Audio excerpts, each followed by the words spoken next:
אני לא דתייה, מעולם לא הייתי, אני גם בטח לא אהיה, אבל כן זה חלק מהזהות, מהמיתוס. זאת אומרת, זאת הייתה נקודת המקום שמאוד סקרן אותי כל הילדות שלי. אני זוכרת כמיהה והרגעים של לעלות לירושלים. סרט אינפרנו הוא למעשה תגובה לסיפור שסיפרו לי על בניית בית המקדש, כנסייה אוונגליסטית בסאו פאולו, ברזיל. הזרם האוונגליסטי הזה הוא מאוד מושפע מתיאולוגיה יהודית, ומנהיגה בישופ אדיר מסדו יצא בהכרזה שכיוון שרוב חברי הכנסייה לא יכולים כלכלית להגיע לירושלים, הוא יביא את ירושלים אליהם.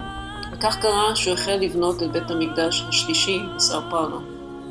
הוא בנה את הכנסייה אחד לאחד כמו בית המקדש שלמה.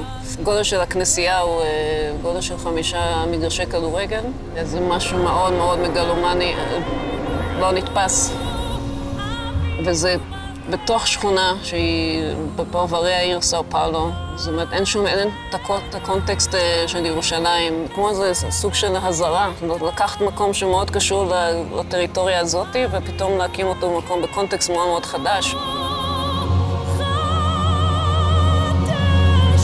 בתור ילדה, זה היה הרגעים הכי מאושרים שלי בחיים, גם להסתובב בירושלים. אני זוכרת שזה היה נורא נורא מרגש. הטרפתי את ההורים שלי, כל הזמן עצרתי וצילמתי, צילמתי בראש. אין אדם שאין לו רגש כלפי המקום הזה, של אהבה או שנאה או כבוד או יראה. זה לא מנוטרל המקום הזה, הוא כל כך טעון. כן, הוא לא נותן לי שקט במקום הזה, הוא מטריד, כי אני חושבת שזה העוצמה שלו גם, ואני אוהבת להטריד גם בעבודות שלי. האמת שהתגובה שלי כיוצרת, אמרתי, טוב, זה הפרויקט שלי, צריך פשוט להרוס את בית המקדש, כי זה חלק אינהרנטי מבניית בית המקדש. מבחינת התפיסה שלי, זה חלק מההיסטוריה, חלק מהמבט על ההיסטוריה. חלק מהעניין של בנייה זה גם החורבן, כי משהו יקרה שיחריב אותו. מסיבה כלשהי. וזה שוב פעם, זה כמו אוטופיה ודיסטופיה מבחינתי, הם תמיד באות ביחד. כמובן, המון שיח סביב אם זה חטא ועונשו, זאת אומרת, מה הסיבה? למה הוא נהרס? תשובות שלא רציתי לתת. זה שנשאר הכותל ותוצאה, זה לא הסבר. אבל יש קוקו מנורה, שזה קוקוס עם המנורה. מזכרת חדשה שאפשר לקנות בכותל המערבי בברזיל.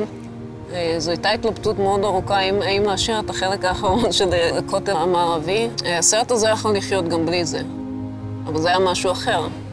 כל הפרויקטים שלי הם מאוד מאוד רפלקטיביים, הם מנסים לייצר מראה למציאות שקורית פה, שמנסים לגעת בנקודות התורפה, שזה דבר שמאוד מאוד חשוב לי בכל פרויקט שאני עושה. להשאיר מספיק מקום לאנשים להפעיל אותם, גם רגשית וגם אינטלקטואלית, שימצאו את העמדה שלהם.